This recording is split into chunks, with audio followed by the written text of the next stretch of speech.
Well, let us proceed then with our plenary event. We have 4 teams that are going to be sharing some of their phenomenal work. Let me start with the team of Shira Shavit, Jonathan Chiu, and Joseph Calderon. So I will turn it over to that group.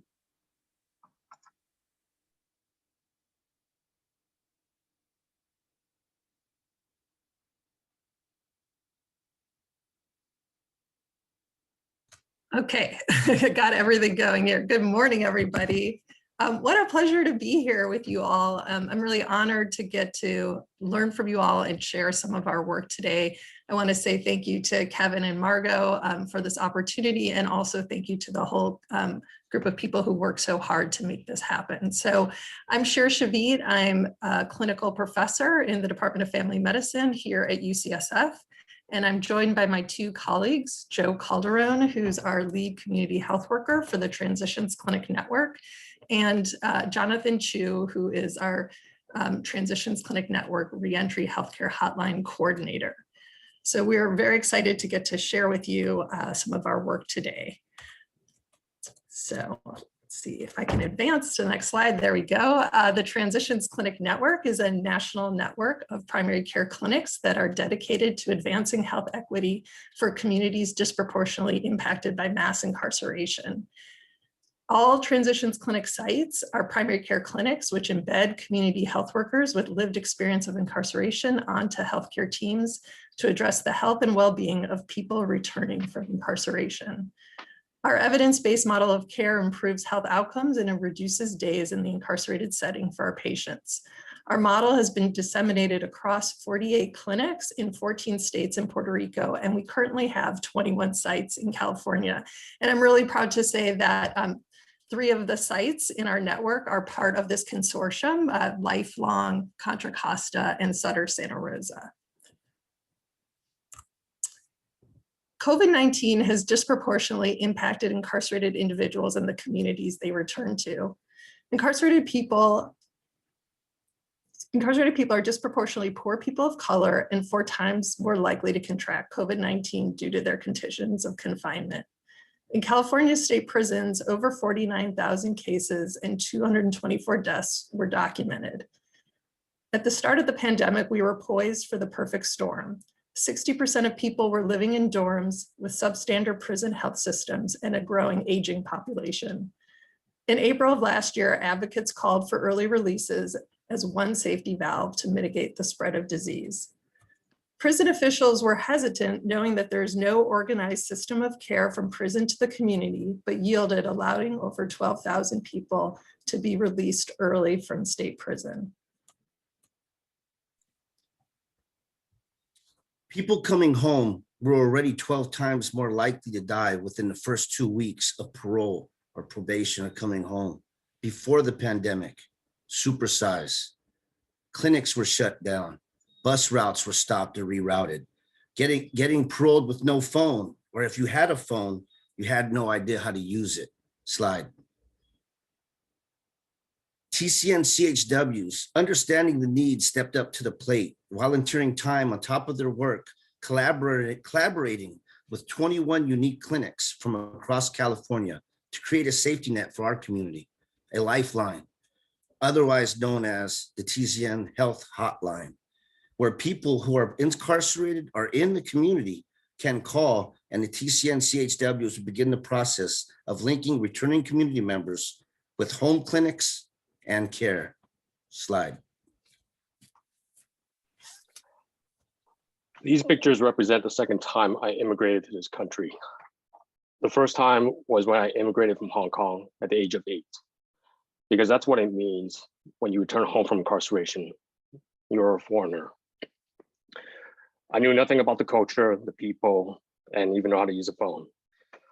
But most of all, when I left the place I called home for the last 16 years, I left my family behind.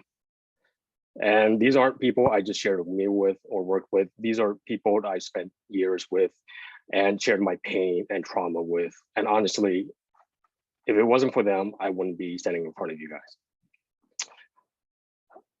And coming home, I had a plan. I had a plan about what I was going to do in my life, and I had a job waiting for me at a tech startup. But just as an immigrant, I struggled with getting my IDs and reestablishing myself as a citizen. But then COVID hit San Quentin. And after that, I had to reevaluate my priorities in life and what my first purpose was, because I got released early. And I realized it was about helping people that was coming home, the family that was coming home, and they were facing the similar struggles that I was going through. And then I was able to join Transitions. I was happy, not because I had a job, but because I was able to, Transitions allowed me to expand my reach, not just to help people that I knew, but to help anybody coming out of incarceration. Slide, please. So these are the people that have been calling our hotline. And as Joseph has said, people coming back home, they don't know where they're going to get their medication from. They don't know who they're going to see as their primary care physician, and they don't know how to set up an appointment. And I want to point out an example that about 2 weeks ago, a caller had reached out to our hotline. He had 2 days left of Suboxone. He didn't have any medications left. He didn't have a referral to a clinic. He did not have a primary care doctor. And he had to call our hotline because the clinic that the CDCR referred him to, that they told him that they would renew his Suboxone prescription, did not. So he was 2 days away and he was afraid. So he reached out to us.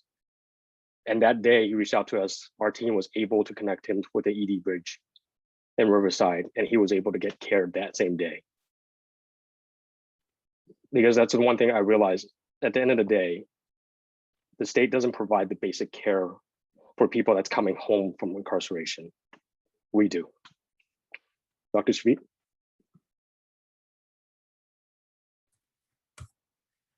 So thanks, Jonathan, and thanks for just presenting a little bit about our work that we did in the last year. We'd love to answer more questions y'all have, but I just want to acknowledge our team that did this work. This was an incredible coming together of everyone, in particular, Sydney Lynn, our TCN program assistant, who really kicked off the technical support for the hotline and all the TCN programs around the state.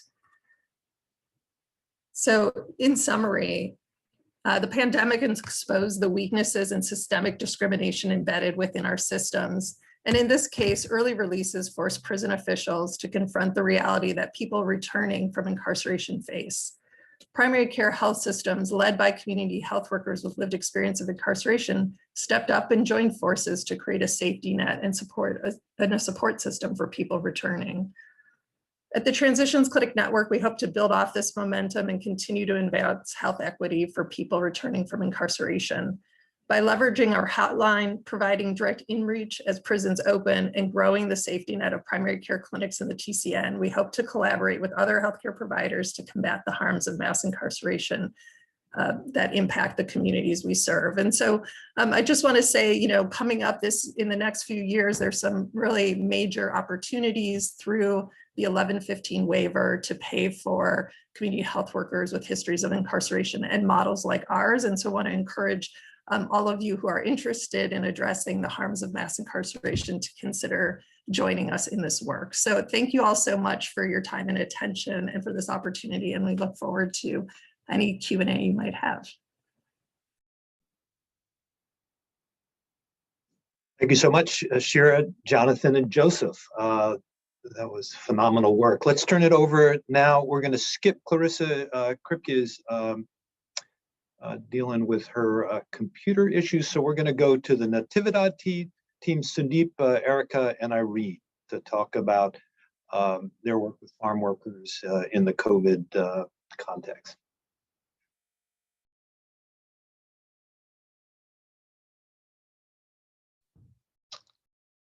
Good morning, everyone. It's really a pleasure to be here today. Thanks so much for the opportunity. My name is Sundeep Gupta. I'm one of the faculty on the Natividad Family Medicine residency. And I'm here with my team members, Dr. Erika Romero, one of our second-year residents, and Irene de Barraicua, Public Relations Manager for Líderes Campesinos. In Monterey County, we have something called the lettuce divide, which refers to two racialized economic extremes. On one side, the Monterey Peninsula is a famous center of coastal tourism, while on the other side, in the Salinas Valley, we have a migrant farm worker population chronically mired in poverty, fear, and marginalization. This divide, reminiscent of the same themes John Steinbeck wrote about almost a century ago, is a result of a 400-year-old history of human rights abuses, and then creation and normalization of our current system of structural racism and oppression. Because of this, since the start of our residency program almost 50 years ago, a central question has been, how can we best advance justice and impact? COVID, both the tragedy of COVID and the societal scale, as well as the tragedy of our national response, has been an opportunity to try to answer this question. And to have impact, we realize we first need to understand our county governance. It's characterized by a 5-person board of supervisors, 12 mayors, and no single locus of power across industry, academia, or healthcare. The resultant organizational physics leads to hearing from many perspectives, but it also tends to work to discourage bold decisions or boldly convening key constituencies to coordinate on strategy, messaging, or actions. So with all of this context, it's easy to see why the alarms articulated by the farm worker advocacy community early on, warning of gross disparities in COVID illness and deaths due to inequity and injustice in the right to be able to protect oneself and one's family, ended up becoming reality. Our approach as a residency program during this crisis was basically to engage wherever possible and helpful to have an impact. At the individual level, of course, our faculty and residents provided patient care through the worst of the surge in stressful and hazardous circumstances. At the policy and advocacy level, we engaged in a number of efforts as listed here, including collaborating on a disappointingly unsuccessful UC Berkeley bid for an NIH grant to greatly expand testing, providing technical support for a successful request by COPA, a community organizing group, for approval for $5 million to hire 100 community health workers to help support isolation for affected farm worker households, and co-chairing planning and technical working groups of the Monterey County COVID-19 collaborative that was formed in December. But in between these two levels, we found additional impact as well as joy through engaging actively at the community level. And I'll pass it over to Dr. Romero to describe this further. As physicians, it is our responsibility to provide patients with medical care. Part of doing so is by leading public health efforts. Research has shown that doctors are some of the most trusted sources of information, especially in regards to COVID-19. As such, we partner with community leaders to deliver this information to our patients. The farm working community was disproportionately impacted by COVID-19. These workers, though essential and valuable to the multi-billion-dollar agricultural industry, have long been marginalized and oppressed. It is important to note that in this community, we are reaching there's embedded lack of trust in government due to years of systemic racism, healthcare inequalities, exploitation, and fear of deportation for undocumented workers. So it is of no surprise that these fears were highlighted in times of crisis. Our mission was to provide a safe place where we can openly discuss some of these fears and provide nonpartisan, reliable medical information. The Natividad Family Medicine Residency Program became a key contributor to the broader county COVID-19 response. Our firsthand clinical experiences with this virus, coupled with years of robust community advocacy, provided credibility as we engaged in vaccine outreach. Resident physicians fiercely advocated for our patients with policymakers in local, state, and federal jurisdictions. We met workers anywhere we could by conducting charlas at parks, fields, and even going to their homes. Next slide, please. Residents and faculty joined the COVID collaborative response with community health leaders and local advocates. In order to create meaningful impact as a part of our vaccine outreach programs, we conducted webinars, went to Latinx radio stations, used social media, and with community health workers went to the fields. Residents and faculty workers joined with United Farm Workers and Líderes Campesinas in vaccination clinics targeting farm workers and their families. We partnered with lawyers from the California Rural Legal Assistance Organizations to go to H2A housing motels to provide medical and legal aid to agricultural workers. And now Irene from Líderes Campesinas will continue to discuss their important role in the COVID-19 response. Thank you, Dr. Romero. Líderes Campesinas is a statewide network of women farm worker leaders and their families. With over 30 years of leadership building and groundwork experience, we have continued our mission of ensuring the human rights of farm workers. Our strong network has shown its true value and effectiveness especially during the COVID-19 pandemic. As both Dr. Romero and Dr. Gupta shared, community-based organizations, CBOs, composed of trusted messengers, have been critical during this time. Partnering and joining forces with healthcare providers such as Natividad only makes the messenger even more powerful. Trusted messengers qualify as such because they are often finding themselves in similar circumstances to those most impacted. They often speak the same languages as well as share cultural values. CBOs do this work from the heart and are being called upon by federal, state, and local officials to assist in their efforts to combat COVID-19 while still battling long-standing systemic barriers. The second slide, please. Early on in the pandemic, we collected testimonies in order to find out the needs of our most vulnerable communities. We found that poverty and irregular immigration status, workplace dynamics, and inaccessibility to healthcare among farm workers were only going to make matters worse, as these are all a threat to public health and conducive to the spread of COVID-19. We addressed these concerns in our letter to the governor on April 1st of 2020. Healthcare is a universal human right. Over 65% of farm workers are uninsured. We found during this crisis that an effective way in ensuring this and the public's health was by taking health professionals to the fields. We were able to partner with clinicians to take PPE to work sites, educate about the risks and nature of COVID-19, the importance of getting tested, quarantining, contact tracing, and taking protective measures. Today, we are a part of the Vida project in Monterey County with over 40 community health workers that are from Líderes Campesinas. As seen in the slides shared by Dr. Romero, we have partnered with Natividad at vaccine clinics, work sites, as well as webinars in order to reduce vaccine hesitancy and help people make informed decisions. It's not an easy task to build trust in areas where trust has not been earned. Fear of being deemed a public charge and of immigration enforcement are also among the barriers we work tirelessly to break down. We continue advocating and have been a strong voice in the media, raising consciousness to the injustices that have been normalized for far too long. Despite the setbacks and delays in achieving the necessary change, in the spirit of collaboration and true equity, we remain steadfast in our campaign to achieve and maintain a healthy state and county and country. Thank you. Dr. Gupta. Looking forward, this experience has brought into focus some key themes for our continued struggle for justice. First is using every opportunity to further normalize and establish the framing of structural racism and oppression in our community. Second is that to increase both agency and dignity of those most vulnerable, as well as impact, it is important to facilitate opportunities for community members themselves to tell their stories directly to decision makers. Also, as health leaders, we need to remain at the policy and advocacy table wherever feasible. This experience has also highlighted another level of inequity which limited impact, in that rural communities sometimes do not have the ability to maintain a substantial research and program grant infrastructure, and we missed having these voices more prominently at the table. In addition, while community engagement is directly impactful, it's also regenerative for healthcare workers busy in hospital care. This is a wellness component we refer to as community as medicine. And finally, COVID has been a catastrophe, and we need to take advantage of what we have gained during this time.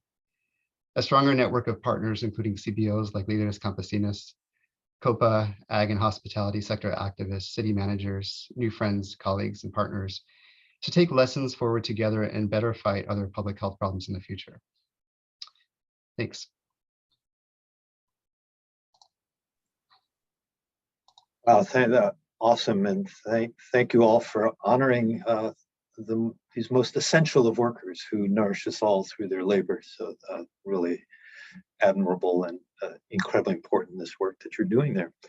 Let me know, I think Clarissa Kripke is available, aka Roy Johnston today, masquerading as Roy, but Clarissa is going to share some work she's been doing. Hi there, can you hear me? Yes, thank you. Okay, great. I think Amber's going to help with the slides. Yes, 1 second. So I'm calling my talk Beyond the Clinic Walls, Improving Care for People with Disabilities, but I crossed off people with disabilities because we find that when we help people with disabilities, we help everybody. So when I arrived at UCSF as a faculty member in 1999, I didn't come with the intention of serving people with disabilities, but the community came to me with an unmet need. Can you advance the slide? As you have demonstrated so powerfully this past year, the role of the family physician is to roll up our sleeves and become whatever our community needs us to be. Can you advance?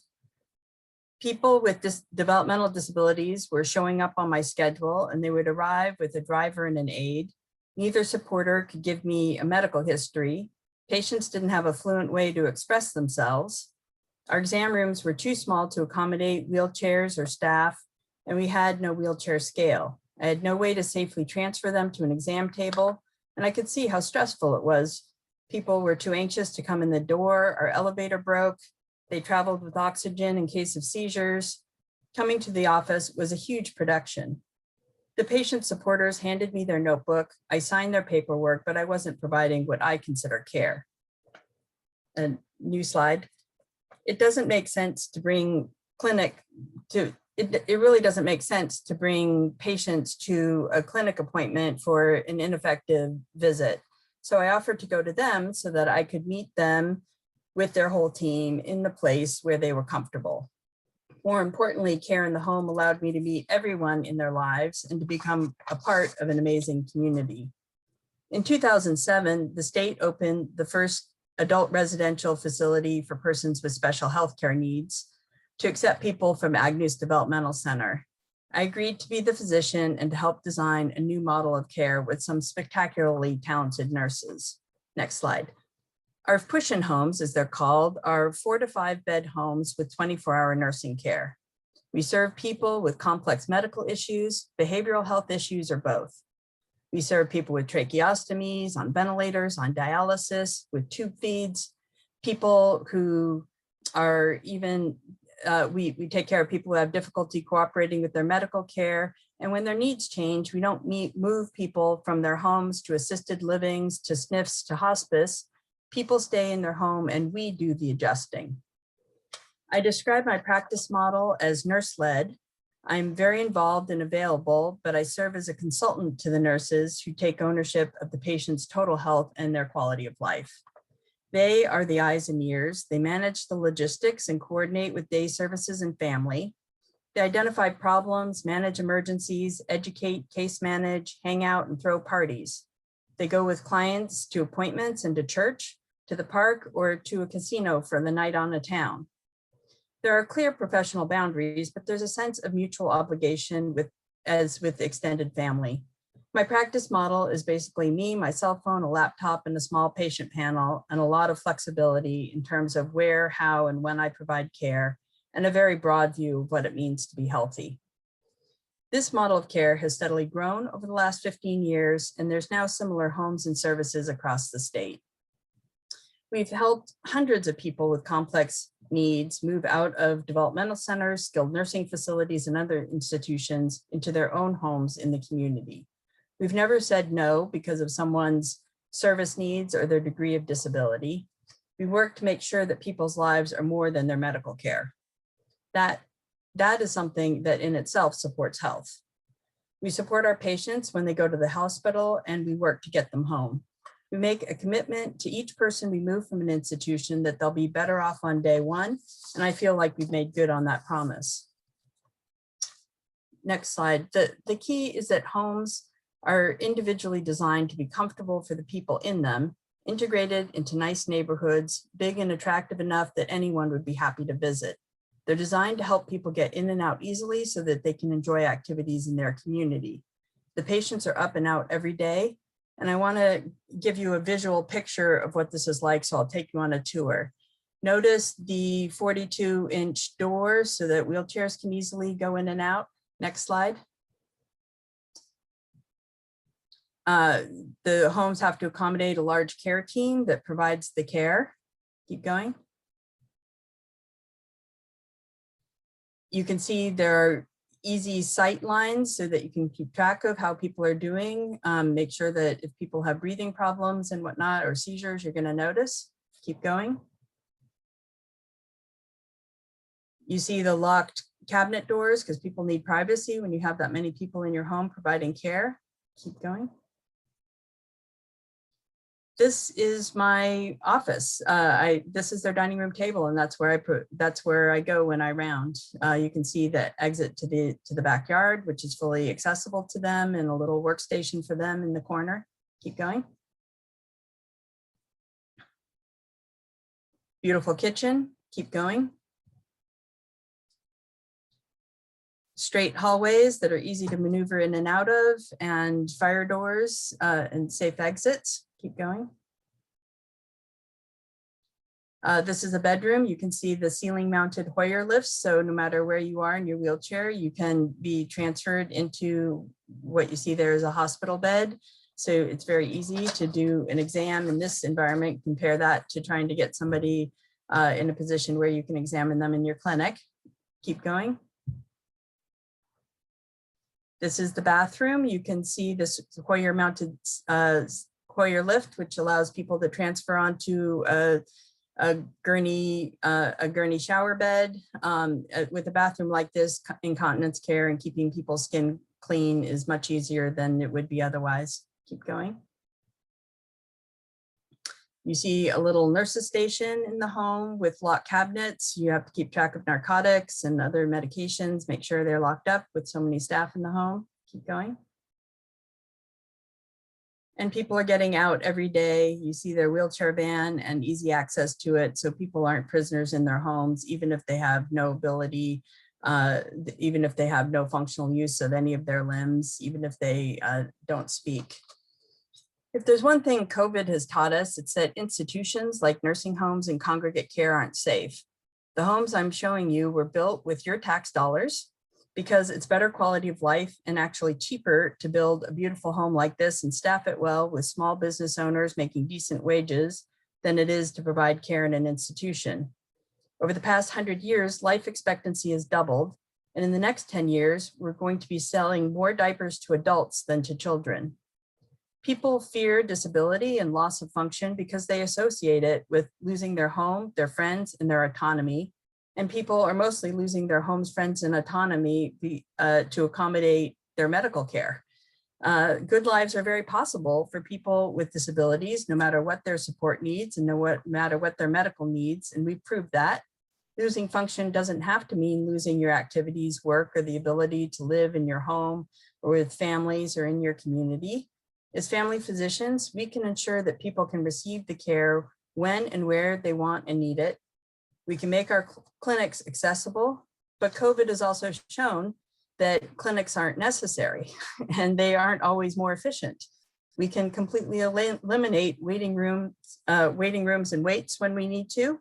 We can provide care in churches and in parking lots, schools, and mobile vans. We can even provide care over the internet. Let's talk about individualized, barrier-free healthcare for everyone, everywhere.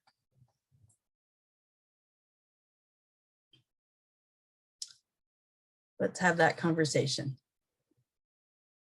Then. Thank you. Thank you, Clarissa, and for really highlighting, I think, a group of folks for whom are too consistently overlooked. And thanks for modeling really compassionate and dignified care in what you do in the community setting. Our final panelists today for the plenary are Suzanne Barakat and Mark Cury. If you could join us, and we look forward to hearing your presentation.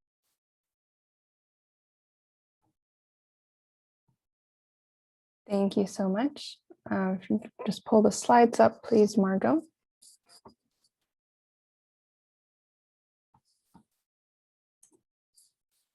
Okay, good morning, everyone. Thank you so much for inviting us to be here. My name is Suzanne Barakat, and I'm now an assistant professor in FCM. Just a few years ago as a resident, my journey to HHRI unknowingly started here at the FCM Colloquium in the Presidio, when I heard our initiative's current chair, Dr. Colleen Kivlahan, present about the ongoing crisis in Syria. I knew then and there I had to work with her, and today I have the opportunity to work with a multi-departmental team at UCSF, leading on health and human rights issues. Next. To set the background, hundreds of thousands of refugees and asylum seekers attempt to enter the US every year in search of safety. Today, the number of asylum seekers at the southern border is at an all-time high, and due to a multitude of factors, we've never seen as many unaccompanied minors, children, coming through. Next. For context, we've recently passed the 1 million mark for pending cases in immigration court in the US. And just looking at the city of San Francisco, we have more than 70,000 pending cases as of December, with an average 3 to 4 year wait time to be heard. Now that's 3 to 4 years minimum without a working permit, health insurance, or the ability to reunite with family. Next. Now let's look at the success rate of asylum seekers. Without an attorney, as legal representation is not guaranteed and afforded to them in the same way it is in criminal court, they have a 10% chance of obtaining asylum. When you add an attorney into the equation, asylum seekers nationally have a 30% chance of obtaining asylum. When you add an attorney and a forensic medical affidavit, that statistic goes up to 90% chance of obtaining asylum nationally. Next. At the UCSF Health and Human Rights Initiative, we host one of 19 medical student-led human rights clinics in the country. As you can see, the majority of them are in the Northeast with limited presence near our southern border. The average caseload per clinic is about 25 cases a year, many of whom decreased the volume or discontinued altogether during COVID. Next. And at our human rights clinic, we just surpassed 100 evaluations in our first year and a half, all during COVID mostly, at a one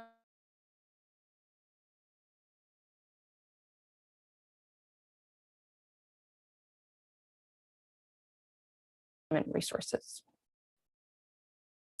Next.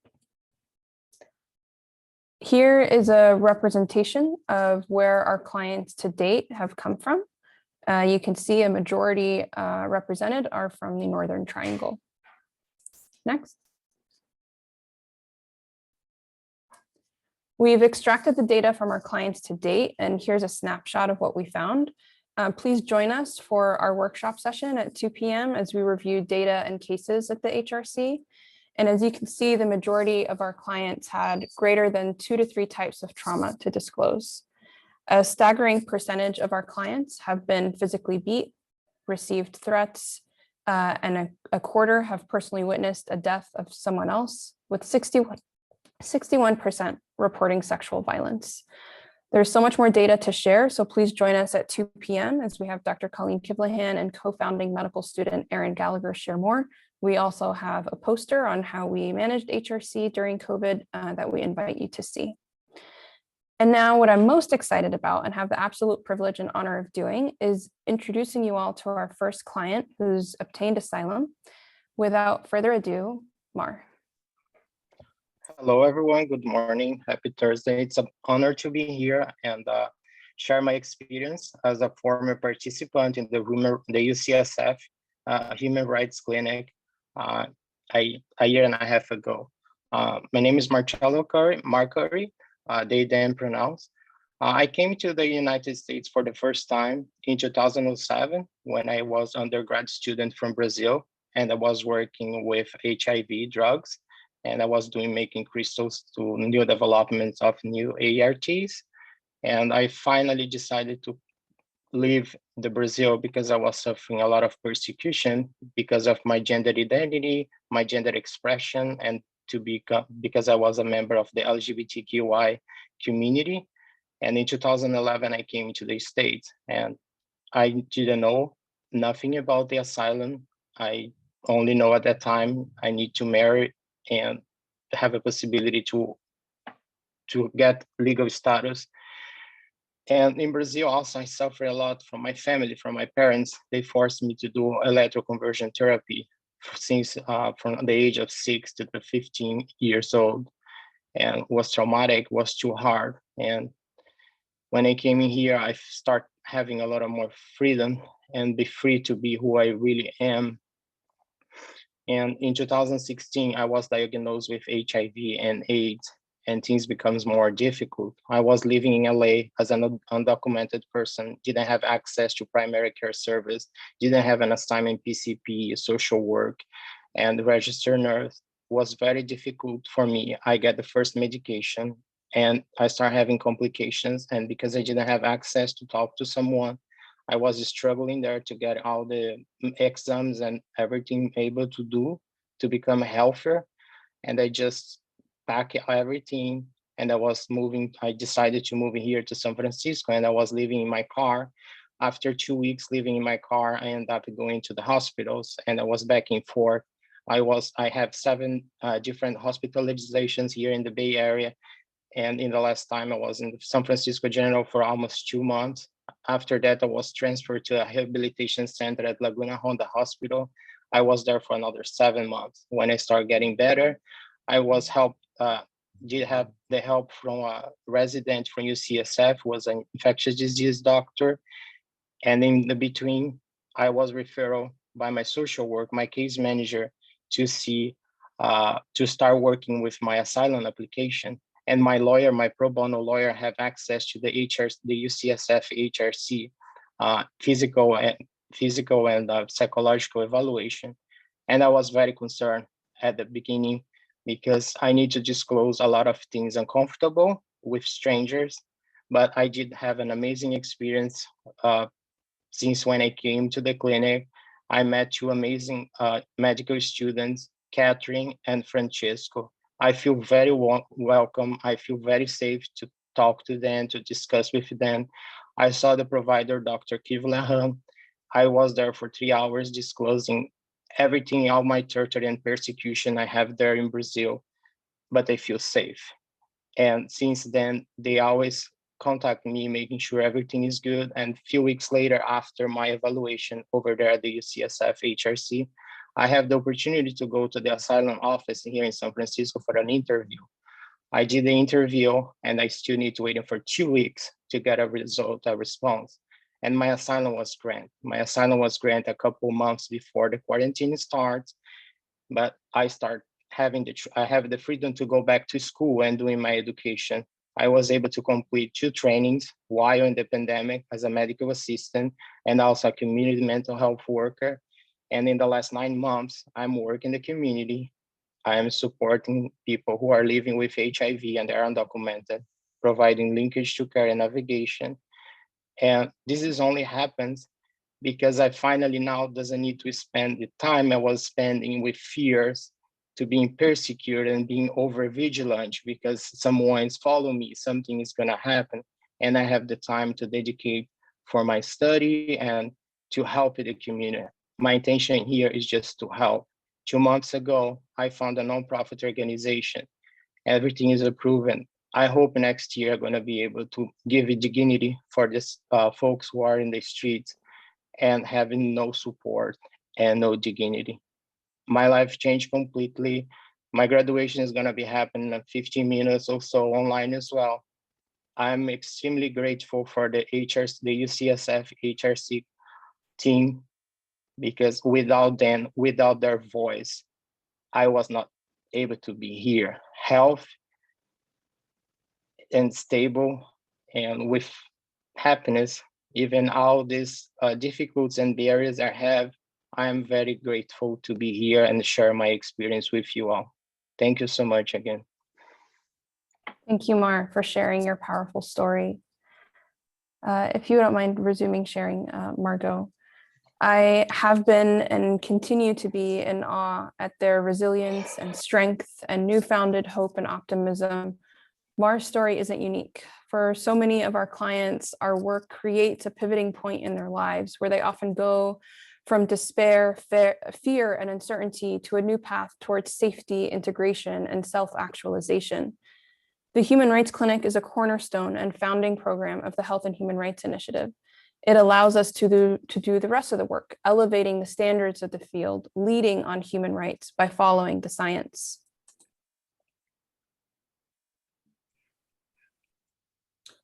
We are creating a pipeline of forensic, medical, and psychological experts. Just this past weekend, we trained an additional 60 clinicians to perform forensic evaluations at our HRC. we secured a bid from the Department of Health and Human Services to train all UC volunteers providing care to unaccompanied minors at an emergency intake shelter in Long Beach and San Diego. We are taking the data from our clients' cases and contributing to what is currently a fairly limited body of literature on this demographic. And using that data, we are able to inform our advocacy efforts for refugees and asylum seekers. Next. And here is our fabulous team. We have faculty leadership from departments of family medicine, psychiatry, pediatrics, and internal medicine. We have MDs, PhDs, social workers, medical students, and program managers. We are a diverse, experienced, and dedicated group of leaders. We invite you to reach out to us if you're interested in becoming involved. I shared our email in the chat, or if you have ideas on funding this work, as we strive to build the HHRI towards becoming a global hub of expertise in education, research, and advocacy for refugees and asylum seekers. Thank you.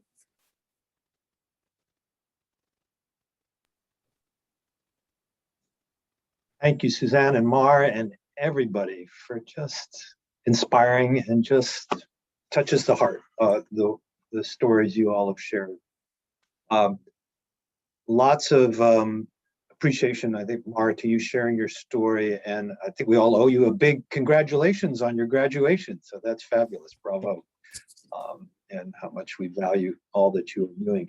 So let's bring, if everybody can turn on their videos and their speakers for all the people who are on this team. There's been some great questions that people have addressed.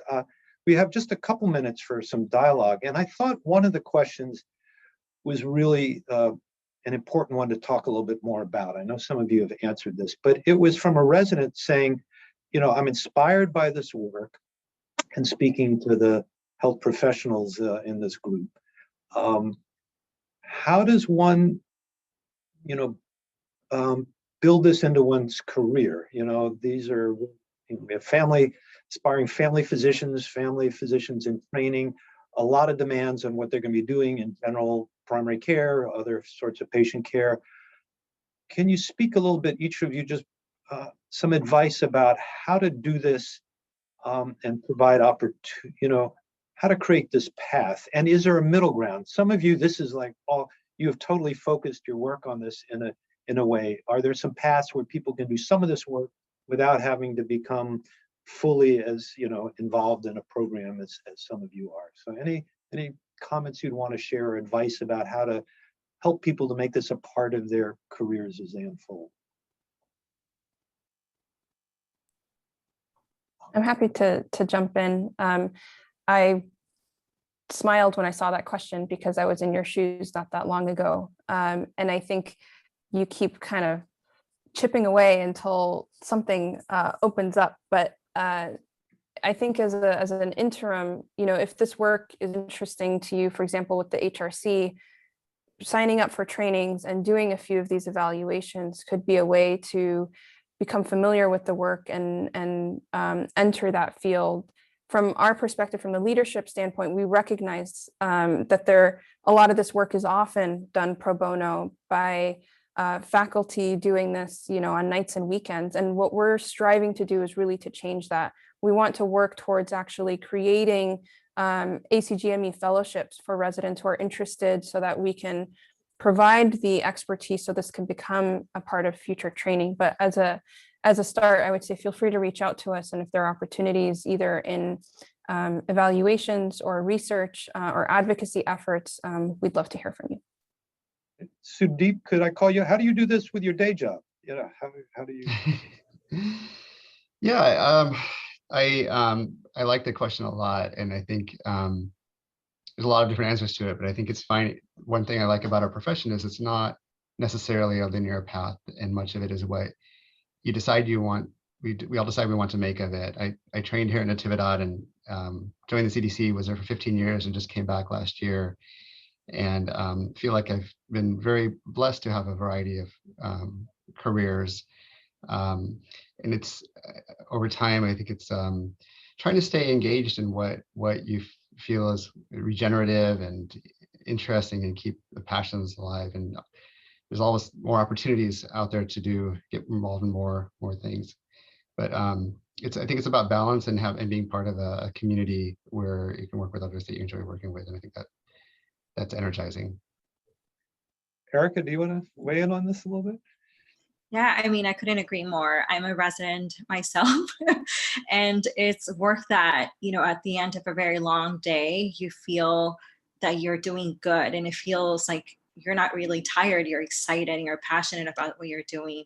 I think that, you know, you're in the right place if you're feeling like you're doing good in the community. I think that sometimes we get so involved in our regular residency schedules and seeing lots of patients, and then you kind of forget like why you went into medicine, and what draws you to community work is very restorative. And I think you can find a balance, make sure you're not overly doing it and you're really, really tired at the end.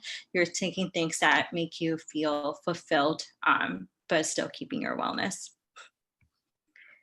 Yeah. Talk to as many people as you can, learn from as many people as you can. And you know that I know at UCSF and in Natividad and in our collaborations, people want to help, and they will be there for you and kind of guide you in the best path possible. Because I know time's late. I wanted to ask our community partners a question. Is that okay, Shira and Clarissa, or did you have something essential you want to add? If I could, let me then. You know, thank you so much for folks in the community being part of the presentations and speaking about. I was wondering if I could ask you, what does it take to build a relationship with folks in a more, you know, academic university setting?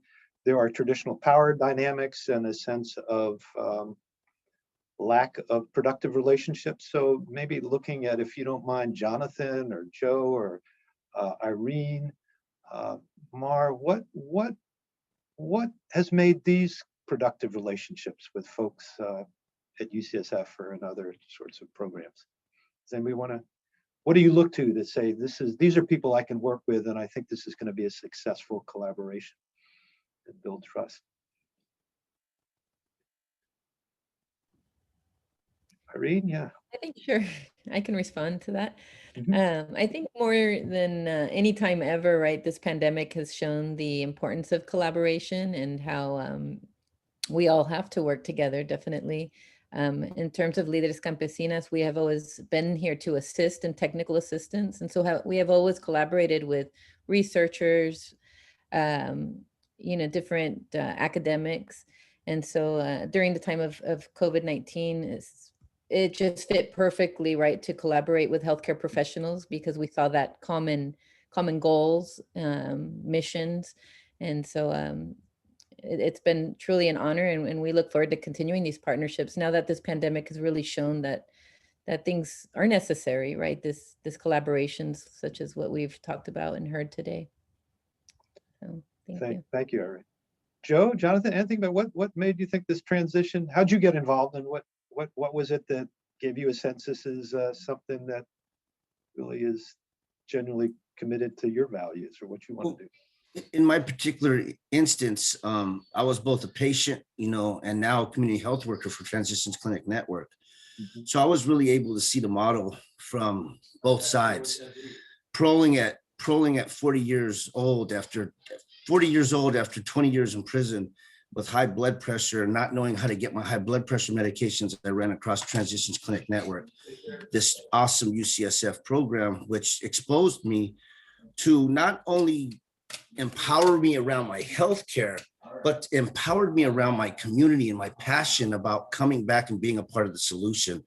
So, I mean, it's amazing to be able to come back and actually play a part in empowering your community, thinking about that 99%, that 1% we're always talking about, but thinking about in that perspective, that lower 1%, you know, the people that need the most needs coming out of prison and coming back to my communities that have been economically and socially destroyed by bad policy. I mean, I found a home here, and I found a home in public health as a two-edged sword where it really makes sense if sense exists. Thank you. Thank you for sharing that. I think maybe Clarissa and Mara, any final words, and then we'll wrap up if there's anything you'd like to hit home. Sure. In terms of how do you get involved, we have a workshop this afternoon to talk about how to support self-determination for your patients with disabilities. So please come. And also we have the Office of Developmental Primary Care has an elective if you're a student. We also we as physicians should stop pointing people towards conservatorship and towards nursing homes and institutional care and try to be more creative about how we can serve people in the community, because the resources often exist and our social workers and we are just unaware of what's possible and what's available. Thanks, Krista. Mar, do you have any final words you want to share? Not to put you on the spot, but I guess I am. No, it's no problem. I think what fascinates me about the UCSF HRC was low barrier. They call me. I was at the hospital. I was at Laguna Honda. They make arrangements for a ride share to come to pick me up at the hospital and make sure when I come back, because I've been very vulnerable and I'll open up in myself and I get empowered for that. And that's why I was able to right now accomplish all my trainings. And I really love what I'm doing, working for the community and support others, and I'm gonna keep doing. And it's a pleasure to be here as a provider and a participant. Thank you all so much. Self-care. This is May mental health awareness. Just don't be a Zoom fatigue. Take your water. Don't forget to breathe and go organic. Thank you all so much. So big collective deep breath. Big collective applause, deep gratitude for inspiring me and I think everybody who's attending this first session of the Colloquium. Thank you for getting us for such an amazing start. I think this is a perfect transition because I'm going to turn it over to Margo now, who has our educational awards. And I think so in the spirit of graduation and celebration for Mar, we will now celebrate people who will get their special distinguished educator diplomas from the department. So Margo, over to you. Thank you so much for a truly inspirational panel. I was just grinning and cheering over here. I'm sure many of us were. That was, for all the presenters, that was just absolutely memorable and gave us so much to think about. Thank you for your honesty and your words of inspiration. Also on the line of what is inspirational, we're going to share the work of some inspirational teachers. We have two sets of awards here. The UCSF Family Medicine Educational Alliance gives out two different sets of awards each year, and I'd like to recognize the award winners while I try to share my screen. When we do this in person, you get to stand up and we all applaud. So wherever you are on Zoom right now, I really hope that all award winners are standing up because we will be applauding from afar. Let me just see if I can get myself into presentation mode here. There we go. All right, so for the UCSF Family Medicine Educational Alliance Award for Collaboration in Education for people who've really gone out of their way to build bridges and partnerships throughout the year. I want to recognize the following incredible educators, and my apologies if I mispronounce your name: Chris Crossland, Gabriel Flaxman, Catherine Holder, Hella Isaac, Adrian Jordan, Serena Liu, Ilya Naini, Kishore Nath, Rachel Oliver, Lena Patel, Mukund Premkumar, Lisa Quinones, Stephanie Rivera, Sue Runyon, Michael Silva, Becky McEntee, Francesco Tani, and Arlen Venturina. Thank you so much. You guys have done incredible work this year, and we are honored to work with you. The next award that we're going to present is the Alliance Award for Advancing Diversity, Equity, Inclusion, and Anti-Racism, Anti-Oppression work in education this year. Like the Collaboration Award, these were all nominated by your peers. We want to recognize Amy Castillo Mazzantini, I apologize if I mispronounced that, Kimi Chela, Kirsten Day, Angela Echeverry, Rachel Friedman, Monica Hahn, Elizabeth Aitan, Lydia Leung, Rose Lovell, Lovell, sorry, Lucia Martinez, Tessa Stecker, Matt Simkowick, Jacqueline Sylvia, Elizabeth Huey-Smith, and Roberto Vargas. Thank you so much for your incredible contributions to education. And just thank you all for participating in the colloquium today. It's been an absolute honor and a pleasure. And I'm going to turn the last word over to you, Kevin. Great, thank you. Let me get, we are now have the poster session, right, Margo? So you all have emails that have all the links, you know, so you will now have to go through a sequence of links for all the upcoming events. There will be posters. There will then be concurrent workshops or presentation sessions, and then we will reconvene collectively with another large webinar format at 4 o'clock, which will have then some key issues in advocacy and diversity, equity, inclusion, and anti-oppression work, and wrap up our colloquium. So stick with it. I hope you all have kind of the afternoon reserved for more fabulous work that people are going to share and stimulating discussion to be had. Thank you again to all our participants in this plenary session for just the incredible work you're doing and sharing it with us. Signing off for this session, and we'll see you at poster time.